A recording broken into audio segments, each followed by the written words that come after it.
Hello guys, my name is Felipe and welcome to Backend Horizon. Today we're gonna talk about a very nice feature from S3 called versioning. And it's funny that I had already a general idea about what versioning could do, but I'm studying for AWS certification.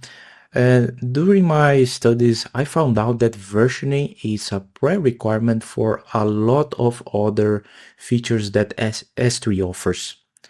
So for today, let's just talk about versioning and understand why this is so important for you to keep safe your objects, your company data, and avoid some headaches in case of problems, right? Okay, so uh, versioning allows you to keep multiple versions of an object. This means that if you update or delete an object, the previous versions are still stored. It makes it possible to recover the old versions if needed. And this is very nice because it adds an extra layer of protection for your data, especially when you do these accidental deletions or updates, this kind of things happens, problems happens. So it's very nice to have this extra protection for your bucket. So there is some important points that you need to understand about versioning. Versioning by default is disabled in your buckets. Right when you create your bucket, it's disabled. I'm gonna show you how to enable it when we go to AWS. But once it's enabled, it's not possible to disable it. You can change the status of your bucket to suspended. So when you change the status, S3 gonna stops to create new versions of your objects, but the old versions, they gonna still be there. And it's not possible to revert this. If you really need your bucket to not have versioning anymore, you need to delete your bucket and create another one. And also, all the versions takes up storage. And this means that AWS will charge you for all the versions of objects that you have, okay? So let's quickly talk about how it works when you have versioning disabled. You upload a file to your bucket, the object is stored, and when it's disabled, your object will not have a version ID. And if you upload another file with the same naming to your bucket, the original file gonna be replaced and you lost your data, okay? But when you have versioning enabled, it's a bit different. So when you have versioning enabled and you upload a file or you update a file, any new version will have a unique ID.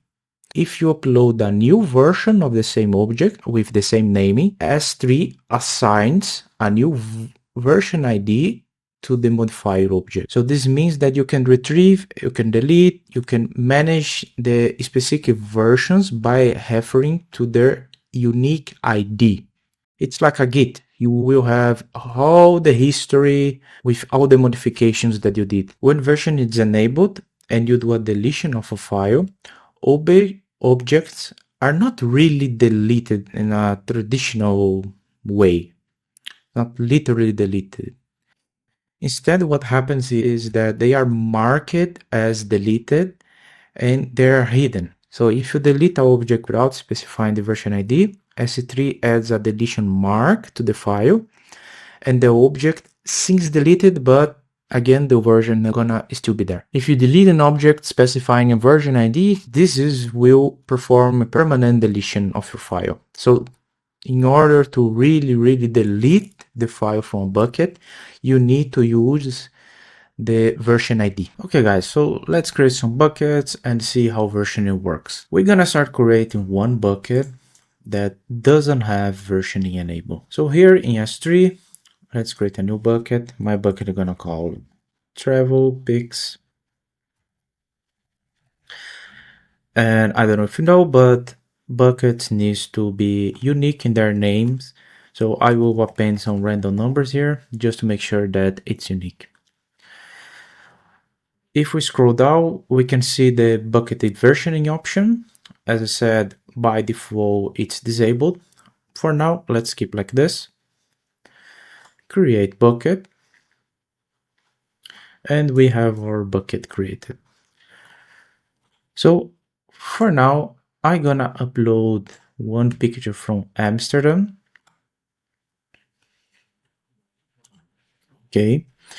And you can notice later on when we create the other bucket with version enabled, you can see that we're gonna have another column here, call it unique ID. So if we open our picture, you can see that there is a very beautiful picture here from Amsterdam. And if we upload another picture with the same naming, see that it's also called Amsterdam PNG, upload, our first picture gonna be lost.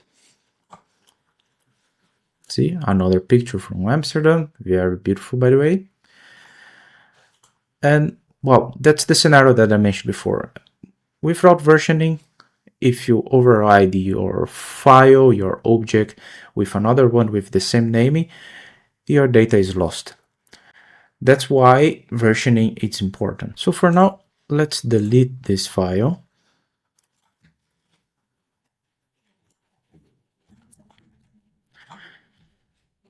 Okay, so our bucket is empty.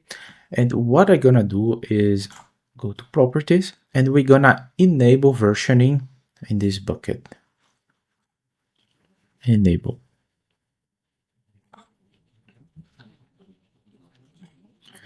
So what's gonna happen is that I'm gonna upload that first picture again, but this time we have versioning enabled. So you can see that we even have a toggle here. So if we enable show versions, you can see that now we have a new column with a version ID. So this is a unique ID for this version of our picture. Let's check the picture again. Remember this first picture in the bridge with the bikes. So if now I come here and I upload another picture from Amsterdam again, same naming, we can see that the default picture is gonna be the latest one. Okay. The huge difference is that this time we didn't lose the previous version. You can see that there is a icon here, so we have a versioning between these versions, and also each picture has a different version ID. If we come here and we select a specific version ID, you can see that we still can open the previous picture or the latest one, that is the last one that we upload, right? So what happens now is that let's imagine that you have this in your system, your travel pictures, and by mistake you introduced some bug in your system and you kind of mixed pictures from different places in the same bucket. So what I'm gonna do now is that I'm gonna upload another picture again with the same naming, but there is a problem in this version. This picture, it's not from Amsterdam. This picture actually is from Rio de Janeiro in Brazil. So how we can solve that? If we come here again, show versions. And of course, when you are working with this in the CLI or via SDK, there are a lot of methods that you can retrieve all this ID. You can check all the versions for a file. So everything that I'm doing here just manually to make it easy to see these concepts in the web. Of course, everything is possible also via the SDK. So what happens is that, do you remember that in the explanation I said that in order for us to really remove one object, we need to delete a specific version using the version ID. So since this version ID, the default or the latest one, is our wrong picture, the picture from real, what I'm gonna do is I'm gonna select this specific version and I'm gonna delete it. And this will completely delete this wrong picture. But this is, again, this is really deleting the picture because we are doing a deletion with a specific ID. So if we come back here, the default picture now is the second picture that we uploaded from Amsterdam. The most latest upload becomes the default. And another scenario, guys, I almost forgot to show you, is that we deleted our wrong file, the picture from Rio de Janeiro, and now we have the two versions from Amsterdam, right? So if I disable the show versions here, what happens if I delete this file? So this means that we are deleting the entire file, but again, since version it's enabled, the file will not be permanently deleted, but it will be marked as deleted. So let me show you. So if we delete this file, and if you're doing in the web, make sure to disable the versions, the show versions here in the console. Otherwise, you're gonna delete a specific version and not the entire file itself, right? So it will be permanently deleted and not mark it as deleted. So what happens is that, okay, since the toggle is off, we did a deletion. What happens is that the file is not permanently deleted, but marked as deleted. So when we turn on the toggle, we can see the two versions that we still have here. You can still open the versions without a problem, but you can see that when we disable the versions, the bucket seems empty, but it's not really empty. It's marked as deleted. So I hope that's clear. Another feature that can be useful if you need some extra layer of security in your bucket, that is the MFA delete. So this adds a security layer in your bucket. When this feature is enabled, some actions like permanently deleting a version of your file or trying to change the version status of your bucket, it requires from you to submit MFA code.